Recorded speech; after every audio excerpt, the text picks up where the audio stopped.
Hi there, this is Veronica. Today we'll be making a simple crossbody bag. In this video, I'm going to guide you through all the details in leatherworking. If you're new to leatherworking, welcome. And this video is dedicated to people who use leatherworking patterns or leatherworking kits. In the video, I'll be showing you all the details of each steps. At the end of the video, you will be able to make this bag as well. So let's get started. First of all, let's print out the patterns. This is a leatherworking patterns that you can download or buy from other people. And if you like my design, you can check out my Etsy that I also have a lot of patterns available. And you can get this one for free to try it out. Patterns are printable forms that has all the instructions for making the bag. These patterns are like the blueprint or like the recipe of the leather craft. It will come out in a uniform form that's easy for you to print out. It's usually a letter size or an A4 size. With the patterns print out, we're going to make them into templates. First of all, cut the rough outline. Then I use construction paper to make the templates. The purpose of the construction paper is to make it more rigid and it's easier to use as a stencil. And you can use any material that's tougher than paper, or you can just use paper by itself. To make the template, I'm going to simply paste the pieces that we cut out earlier onto the construction paper. I used a glue stick to glue it onto the construction paper, and then I used an X-Acto knife to cut the exact outline.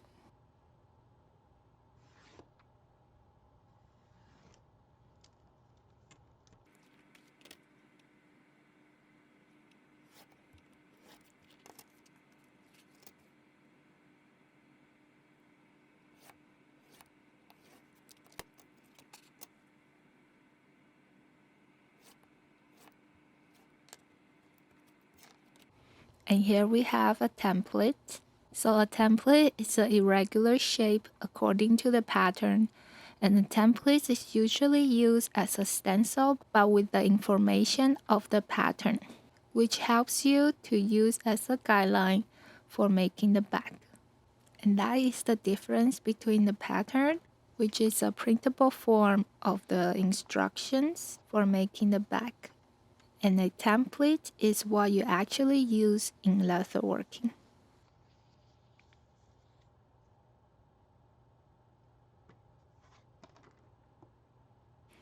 And another reason that we need to make templates is because some of the pieces is larger than the printing paper size.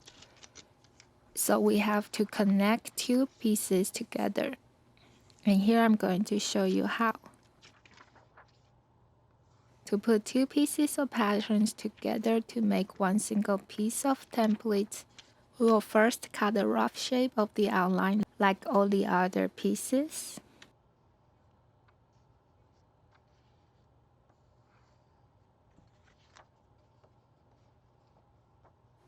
Then we will choose one connecting lines to cut off.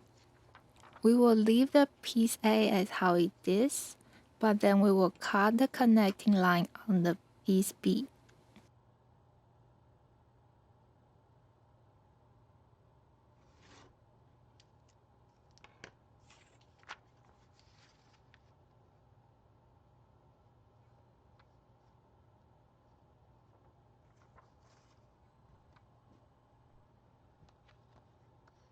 Since my construction paper is the same size as the printing paper, I will have to connect two construction paper together first.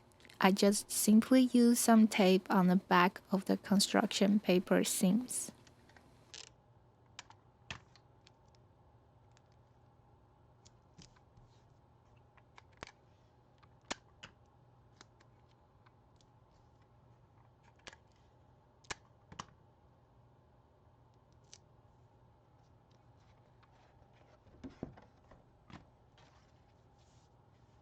Then I'll glue on the piece A, Then glue the piece B on along the connecting line.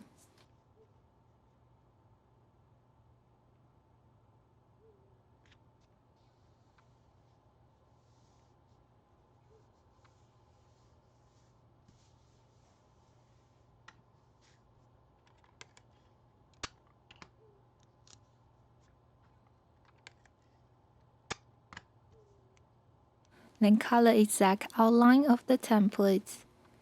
So this is what we have so far. We have a front panel and a back panel. And the back panel is going to fold down like so to form a lid.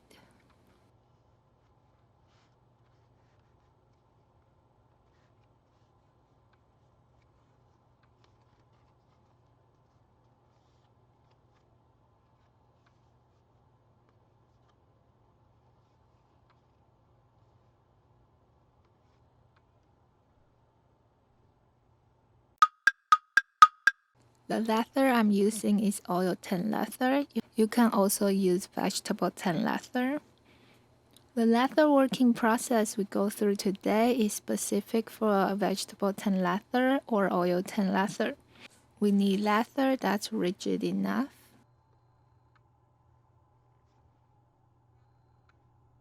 Play around with the templates to find the best placement on the leather. After that, we're going to trace the outline of the template onto the leather. Every leather worker has their own ways to do this step, and I'm just going to show you the ones I usually do.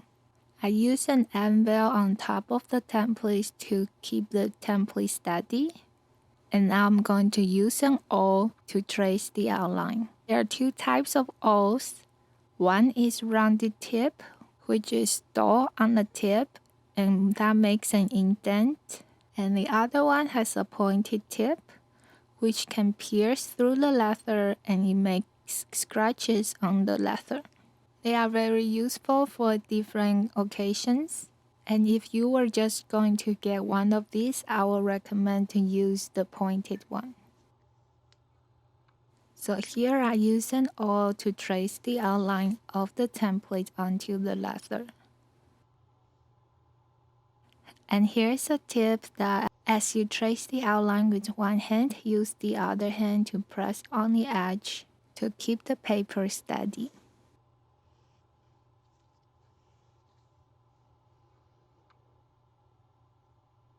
Once we have the outline traced out, we're going to cut the leather. There are many types of knife you can use. I personally prefer to use Zato knife because you can change the blades frequently and it will always be sharp. However, Zato knife could be a bit difficult to use when it comes to thicker leather. And there are of course many other options.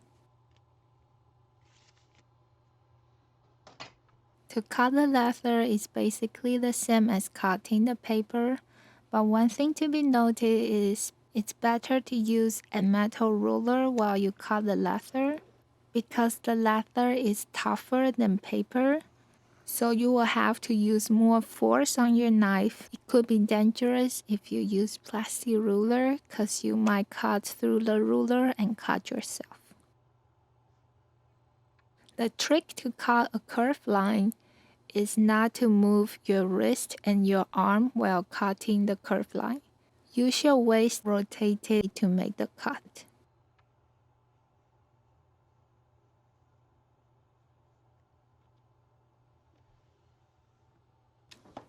Cut the rest of the leather pieces the same way.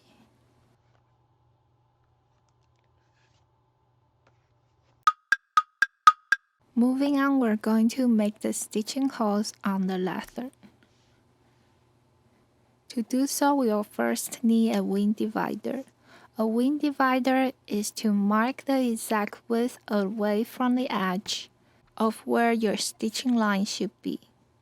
As you can see on the template, these little red dots are the stitching holes.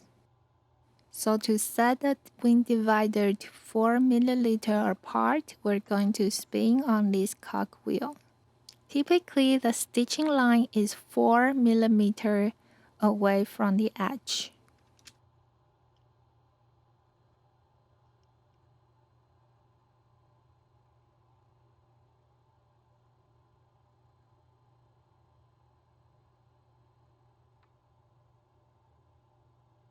To hold a wing divider, if you are left-handed like me, you're going to have 1 or 2 fingers up front. I like to have just 1 finger up front. Your index finger goes on the tip of the wing divider with your thumb on the side. Tuck the rest of your fingers in away from the cogwheel. If you're right-handed, it will be easier 2 or 1 fingers up front with the thumb tucked in with the rest of the fingers. And make sure to keep your index finger away from the cogwheel. If you accidentally touch the cogwheel while you're drawing the line on the leather, you will change the width of the wing divider and thus make an uneven stitching line. So keep your fingers away from the cogwheel. To use a wing divider, you have 2 pointed sides. One goes right on the edge of the leather, one goes on the leather. The one right against the edge will be touching the table. And as you use the wing divider, keep your wrist steady and move your whole arm instead of moving the wrist. And pull it towards yourself, and then you will leave a mark on top of the leather, and that is where we're going to make the stitching holes. And because there's an opening for this piece of leather, we're going to mark a starting point of the stitching line. And we're going to have one pointed part right on the edge and the other one to mark a small dot on top of the stitching line.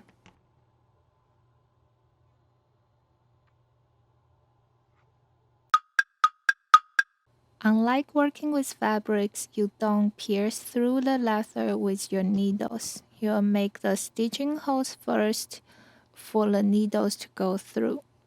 To make the stitching holes, we'll need a pounding pad which the chisels will go into and not damaging the chisels. And to hammer the chisels into the leather, we'll also need a hammer or a mallet. This one is a rubber mallet. A rubber one is a common one in leather working to punch the chisel because it's hard enough to not damage the mallet, but it's soft enough that it's not going to make a large noise or damage the chisel. And the stitching holes are made with punching the chisels into the leather to make the stitching holes of the same size and with same distance apart. There are a lot of details about the chisels. First of all, this is a diamond chisel, which means the holes it made is in diamond shape. As you can see here, you make a hole with the top left to the bottom right diagonal line with indent on the other side. As they are diamond shapes, they make special stitching lines that can only be achieved by hand sewing. And here you can see the stitching line on the left. Because the stitching holes are diagonal, the stitching lines will also be diagonal. And a diamond chisel is the most common one. And there are of course many other options. Well, another thing while picking a chisel is the distance between the teeth. It's typically 0.4 millimeter or 0.38 millimeter, depends on the unit. And that's a common one you can get from the store. If you will make something way smaller like a watch straps, you will definitely want to use a chisel with smaller width and smaller tip size. If you're making something large, like a saddle, you will probably use something way wider and way bigger. Typically, you will need 2 types of chisels, one with 4 teeth, one with 2 teeth.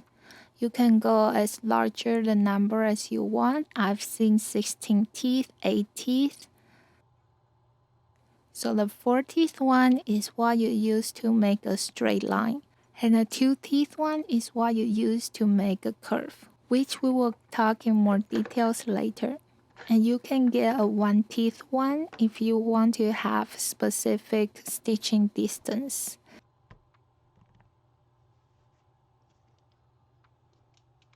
And now let's finally punch the stitching holes on the leather.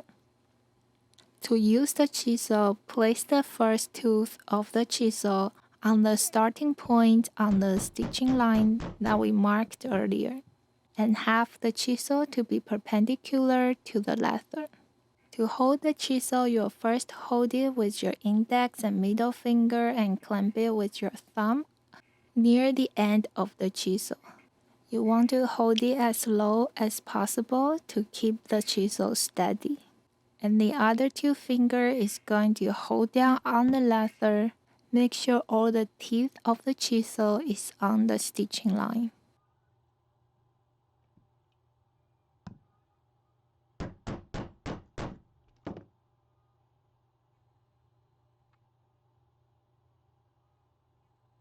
To make the second punch, we want to keep the stitching distance consistent. To do so, we're going to place the first two teeth of the chisel in the last two holes that we created. You can also just put the first tooth of the chisel in the last hole, but by having two teeth in the last two holes, it's going to make it straighter. And we'll continue until we finish the left side.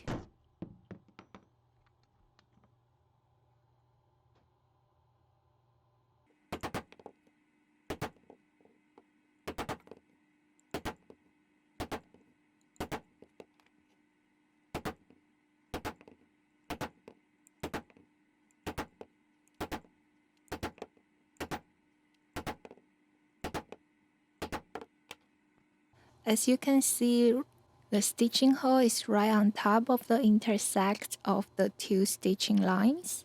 However, this is not always the case. There is a chance that the hole is not right on top of the stitching line, and you will have a stitch that's going to be shorter than the other ones. So here's what you need to think about when you punch the stitching holes, is where you want to put the potentially shorter stitches. And here I'm going to keep them at the bottom corners. So instead of continue to punch the holes from the last hole punch, we're going to move on to the right to punch all the stitching holes on the right side. Then we will go back to finish the bottom line.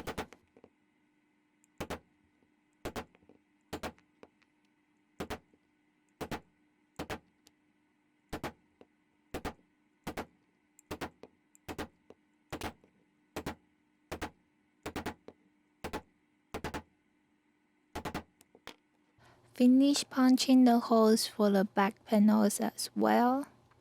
To mark exactly where to start the punch, place the front panel on top of the back panel and mark the top edge onto the back panel.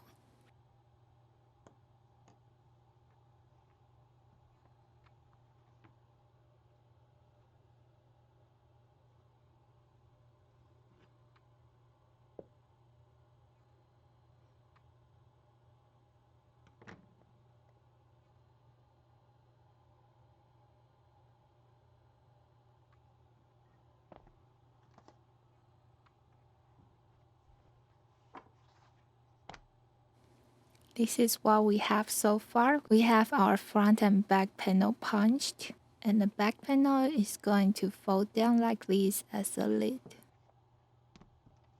We're going to have a strap that goes around the whole back and back to the front. We will be making a ring at the front for the rest of the strap to tuck in.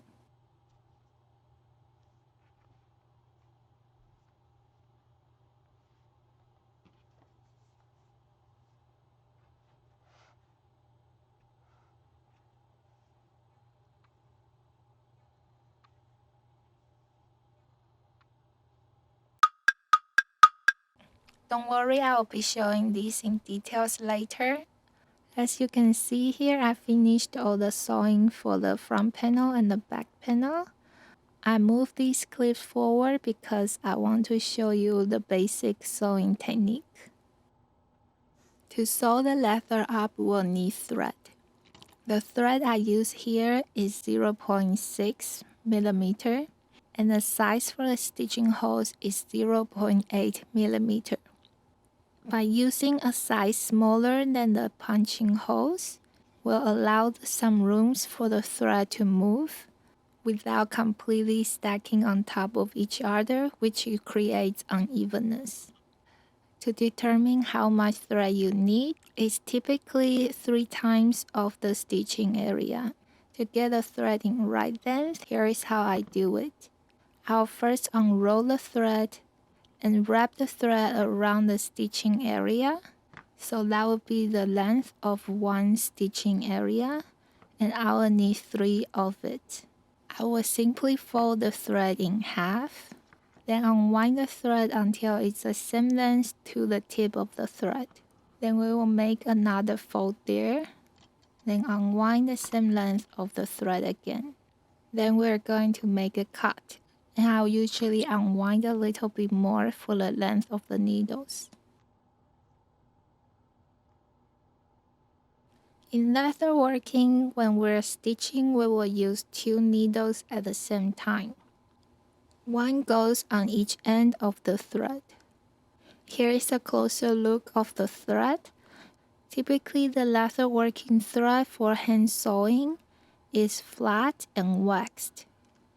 There are also non-waxed ones that you will need to wax it yourself. To thread the needle, first push the end of the thread in the eye. Have the needle upside down and then pull the thread over to be longer than the needle. And here is probably a strange part if you are new to leatherworking, but we're going to push the thread through the needle tip. So the needle is piercing through the thread. We're going to do that back and forth about 3 times. 2 to 4 times or even 5 is fine.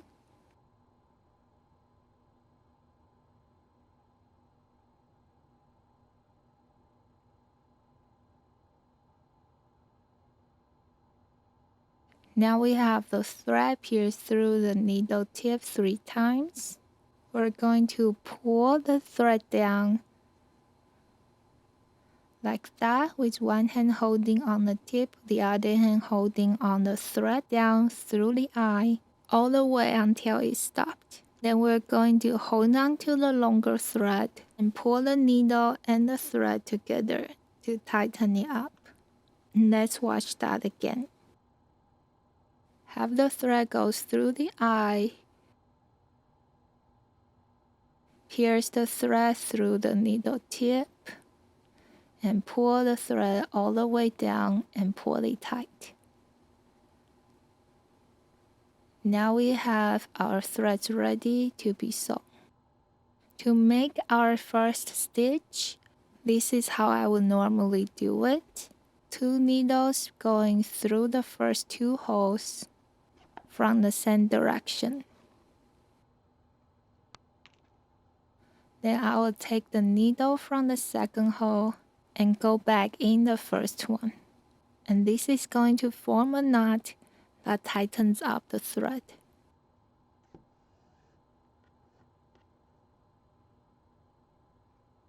Then I will go back in.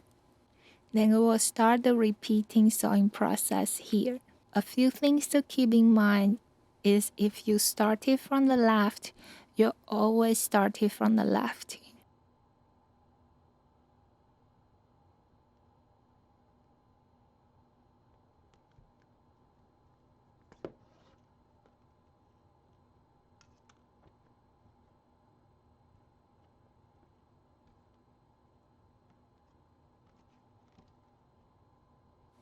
And here is I will have the needle from the outside goes in first, then the needle from the inside goes out later.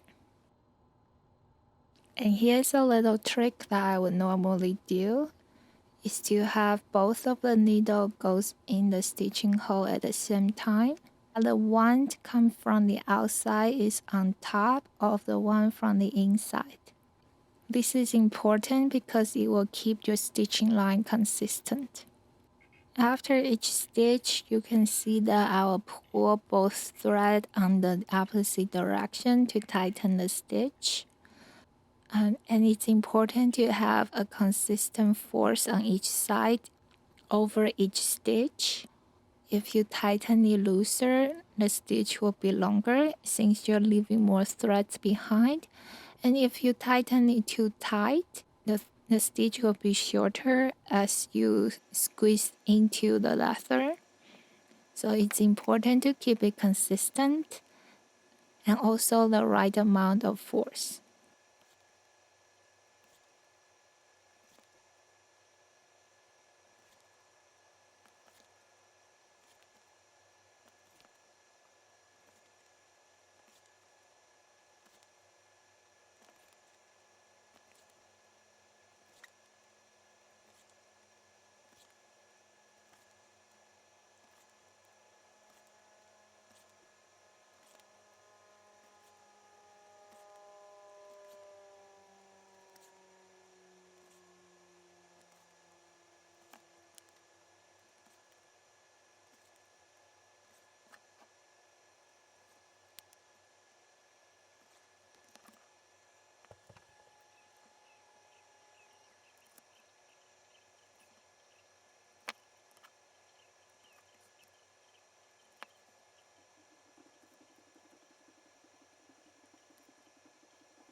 And finally, we're at our last stitch.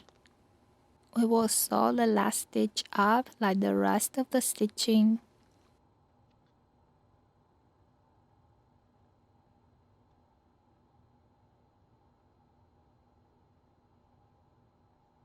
But to end the sewing, we're going to have the thread on the outside go back in the previous hole.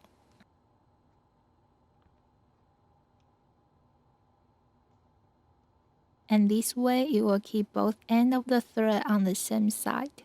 And this is where you want to pick where you want to have the thread ended. Then we're going to cut the thread off near the leather.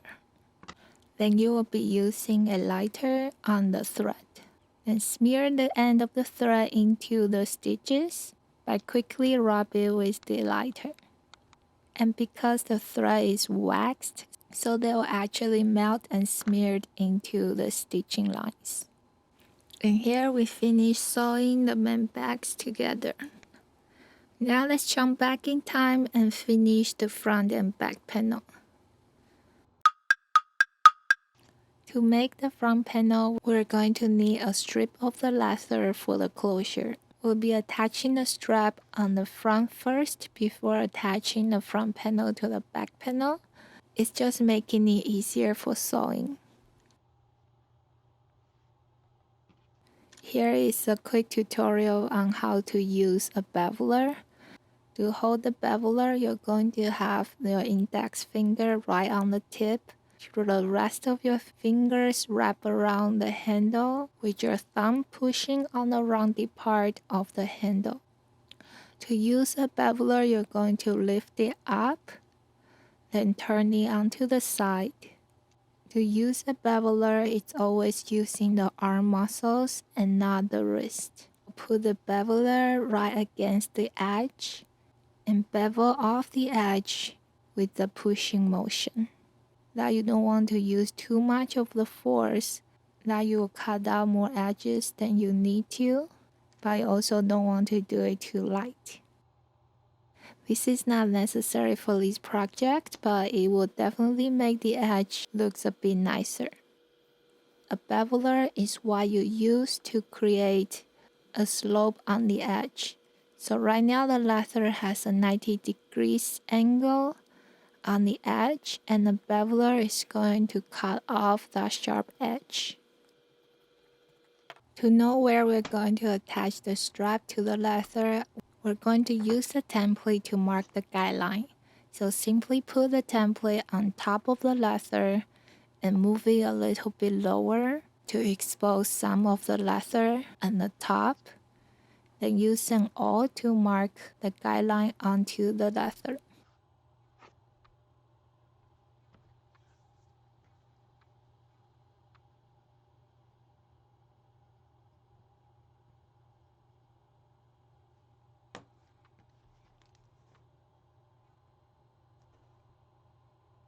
And we will do that to the bottom side of the leather as well. Then we will be connecting them together to draw the guideline with an awl. And here we have the position for the strap. We're going to attach the straps on.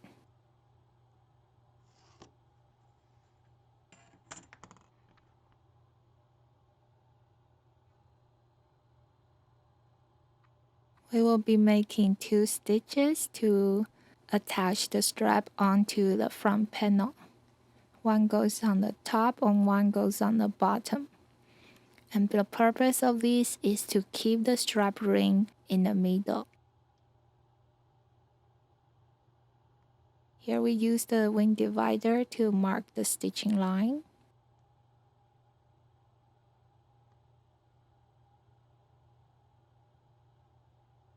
Then we will punch the holes through both of the leather.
Now we have all the holes pre-punched. We're going to make the strap ring where you're going to tuck the other end of the strap in.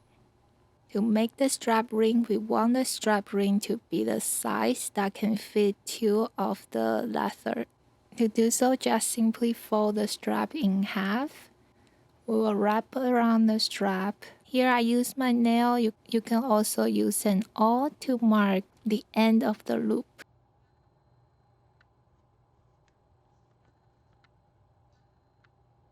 Cut the strip into size and punch holes on each end. Here I use a wing divider to mark the stitching line already. Then I use the 2T chisel to punch the holes.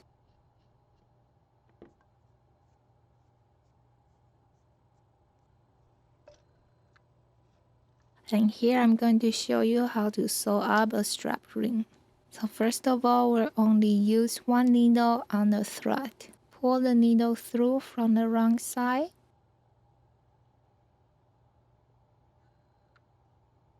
Then fold the ring in half. And have the needle run through the other side and went back in the hole we already went through.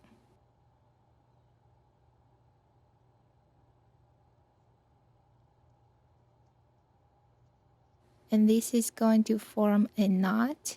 Now we can pull the threads tight.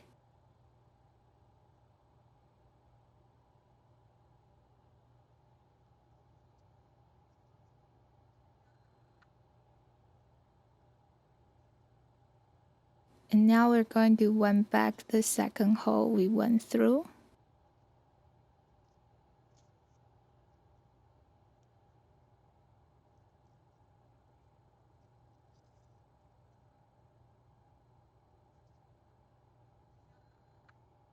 Then it's going to come out on the third hole. And we will fold the ring in half again and have it run through the last hole and go back in the previous one.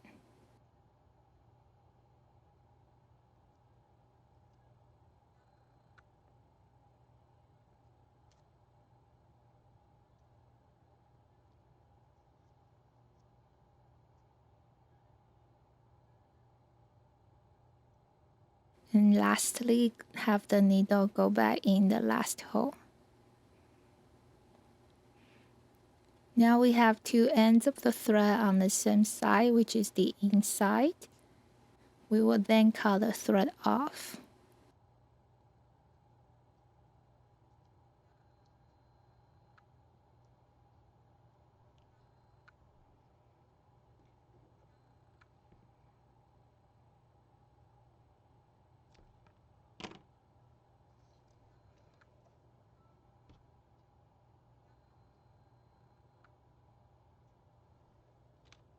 Then use the lighter to burn off the ends.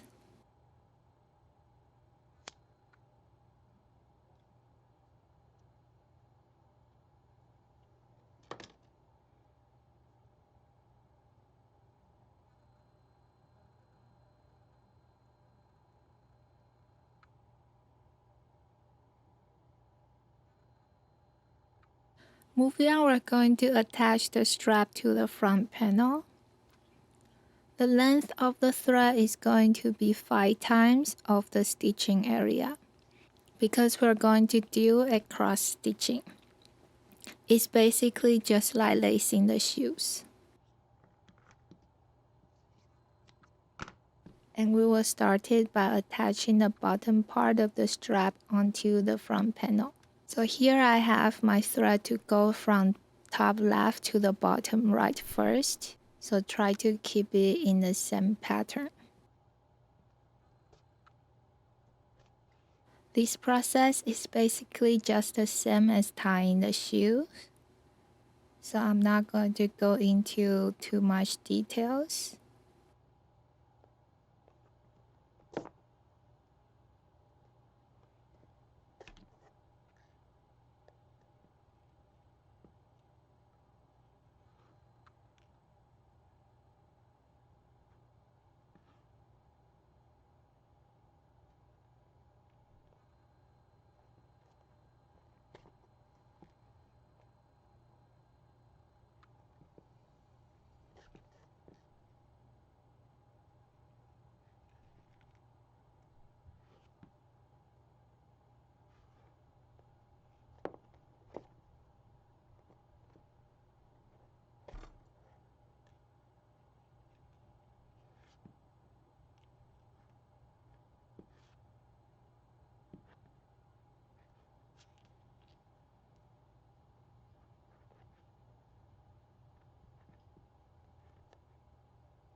Now we have finished the bottom part, we're going to put in the strap ring.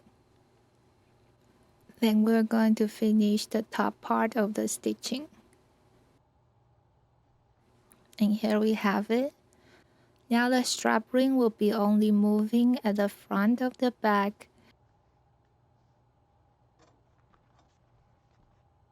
And if you noticed earlier, I placed the strap a bit further than the front panel. This is so that I can cut it after finish stitching to make it perfectly even at the top edge as the front panel. And here is a quick rundown on how you can finish the edge of the leather. So I first use a beveler on each side of the top edge. This is the opening part of the bag and I want it to be smooth. I use leather finisher. This is Tokonole. To use it, you simply put an even amount on top of the edge.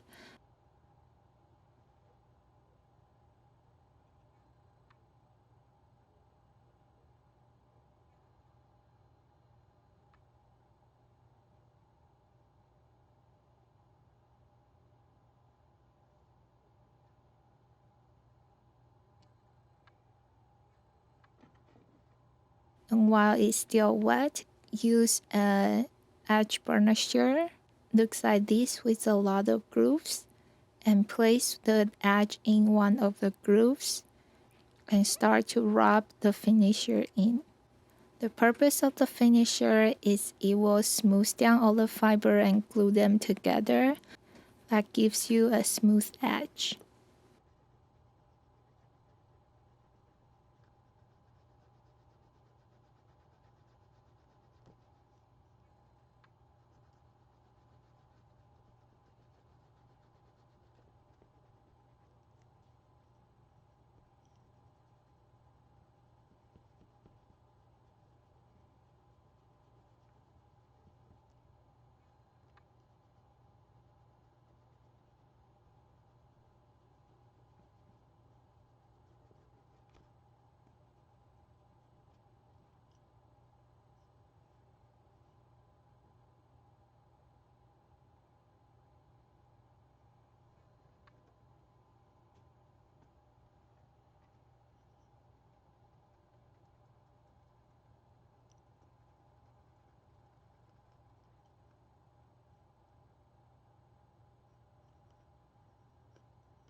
Moving on to the back, now we're going to attach the D-ring attachments on.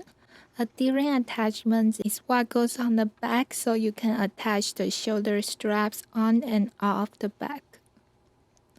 To attach the D-ring attachments, we will first cut out the guideline on the template. And here you can see I cut off the stroke line of the D-ring attachment except the top part.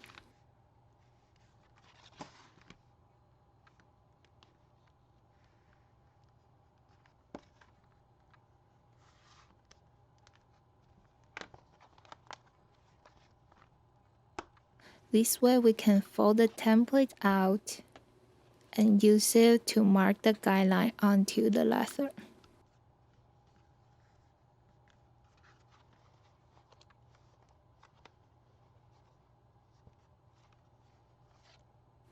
So place the template on top of the leather, then use the awl to mark the outline.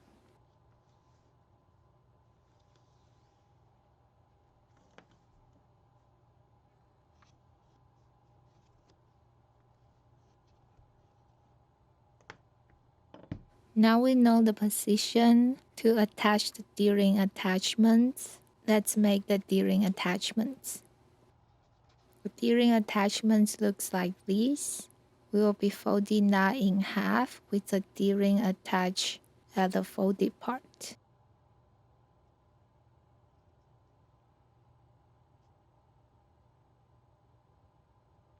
And we will be punching all the holes on the D-ring attachments first.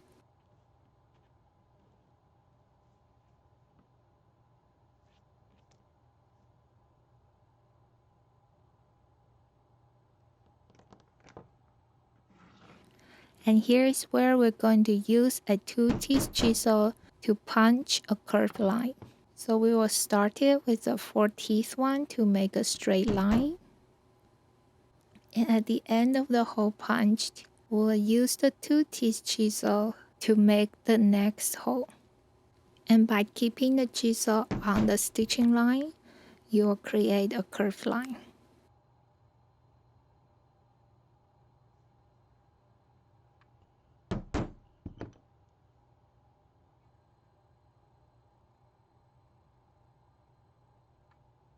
Now with all the holes punched, we're going to use an awl to mark all the stitching holes onto the back panel. This will ensure the stitching holes are aligned.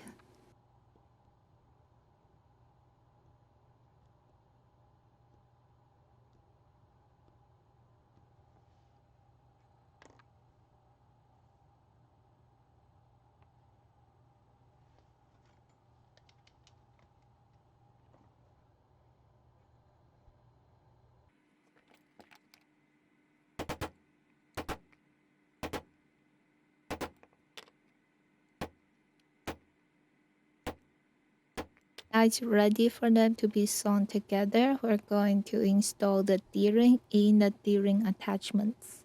Here I use some glue for further reinforcement, but this is completely optional.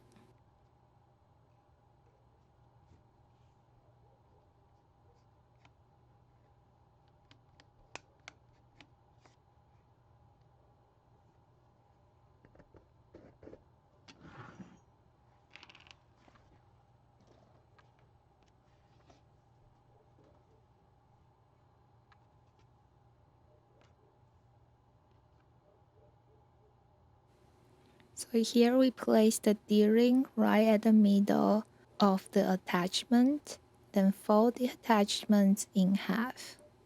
Now the D-ring attachments are done, we will just simply attach it onto the leather.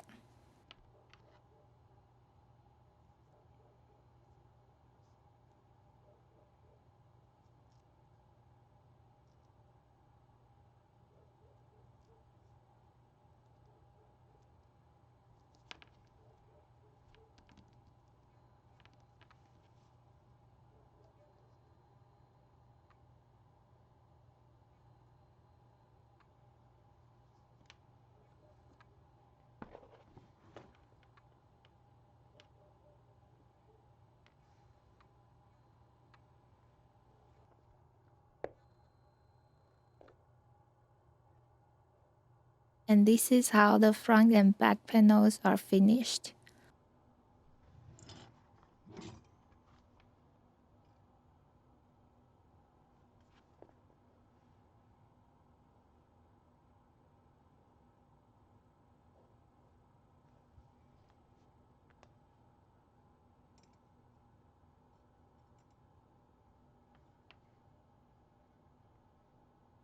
The one last part of finishing the man bag is to create the lid and attach the strap onto the lid. Here I fold the lid in and use a hammer to shape the leather.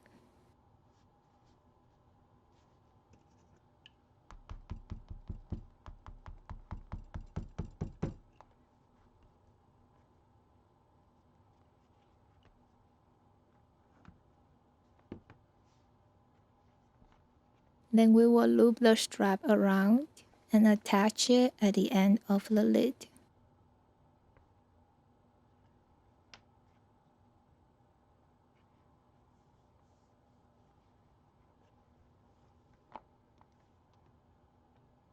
I use the template to mark the position for the strap and use double-sided tape to temporarily attach them.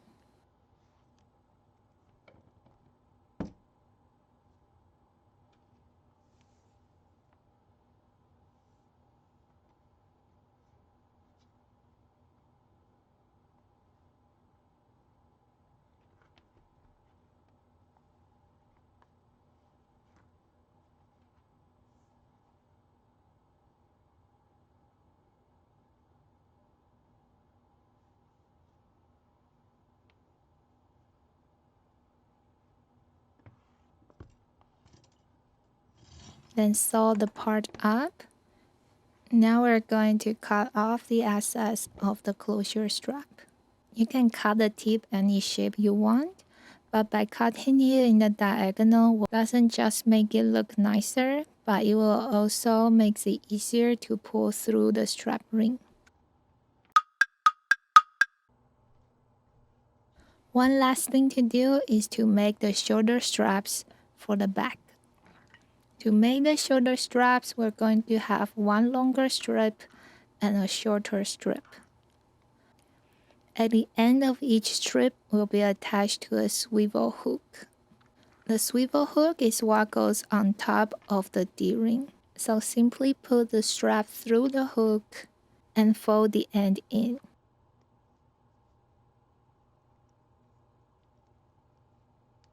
I used an awl to mark where to glue, and again the gluing is optional.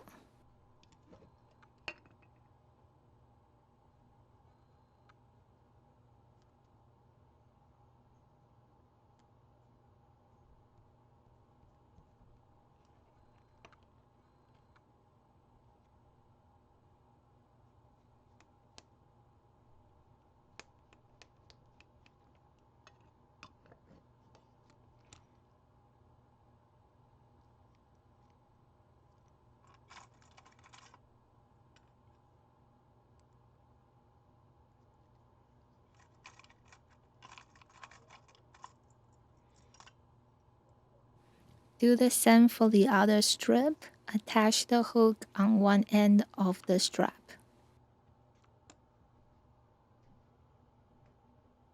I typically prefer to use rivets instead of sewing for the straps, but you can definitely just sew this part up.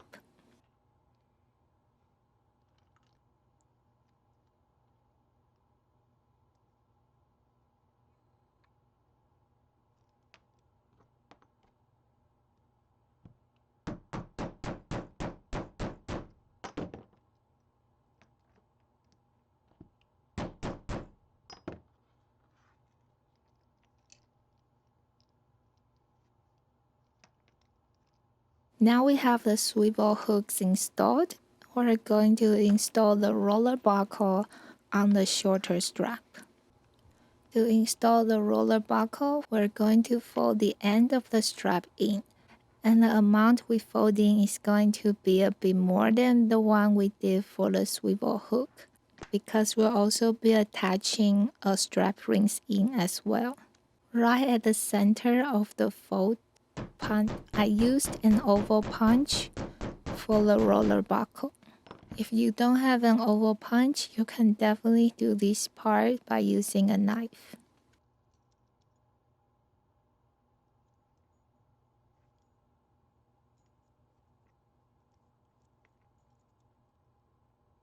Install the roller buckles in, and because my roller buckle is a bit smaller than the strap, so I made the strap a bit narrower where the roller buckle is going to be installed.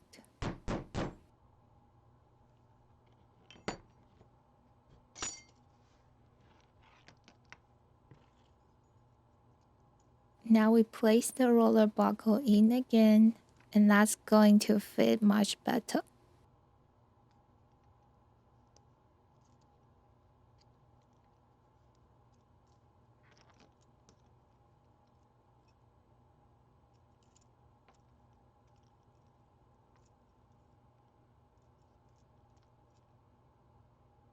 As we mentioned earlier, we'll also need a strap ring. This ring is where the other straps is going to tuck into. So the size of the ring will also be the thickness of 2 leather straps.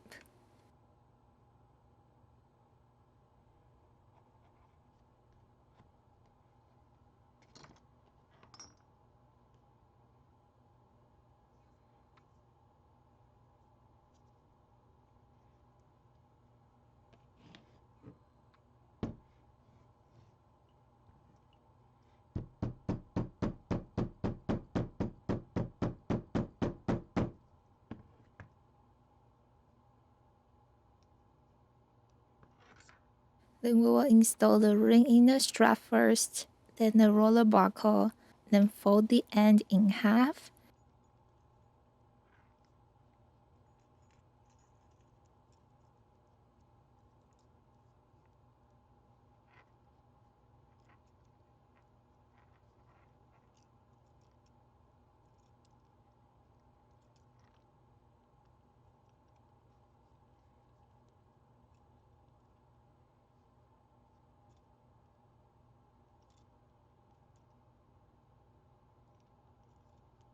And attach them together and rivet the part above and below the strap ring so it doesn't move. Now we finished the shorter part of the straps. Let's finish the longer one. On the other end of the longer strap, we will punch the holes for the buckle. As you can see so far, this is a rather complicated way of making shoulder straps to make it adjustable. If you want to keep it simple, you can definitely just use one long strip of leather and install the swivel hooks on each end of the leather. However, that will not be adjustable. Then we can install the straps together.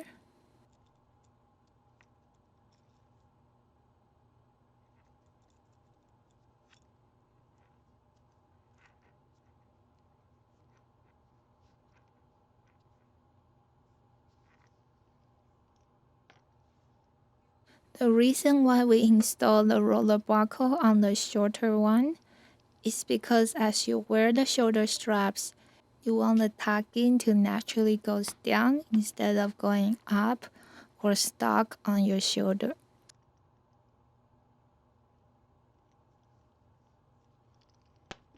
And finally, we just need to attach the shoulder straps on the D-rings on the back, and it's finished.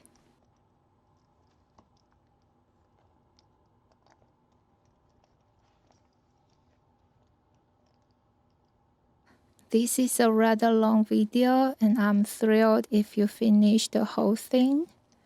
Thank you so much for watching.